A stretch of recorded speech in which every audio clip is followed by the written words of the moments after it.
In today's video, I'm going to show you how you can block mature videos on your YouTube channel. So for example, if you have got a child and they are using the full version of YouTube instead of YouTube Kids, and you want to go ahead and ban mature videos, what you can do is first of all open up the YouTube app on the account that you want to ban these on. You will then need to click on your profile picture in the top right hand corner. Click on your profile picture and select the settings tab. Once you select settings, as you can see, you will have all of these settings under this section here, and the one we need in today's video will be the General tab.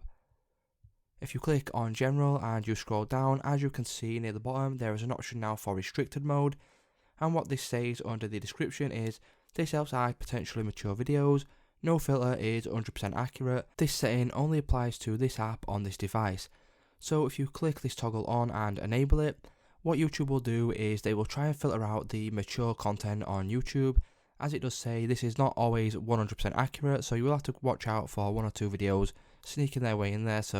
But this is the best thing that you can do in order to try and go ahead and remove it all. So it's just that simple, guys. If this video did help you out, please leave a like on today's video, and I will see you in the next one.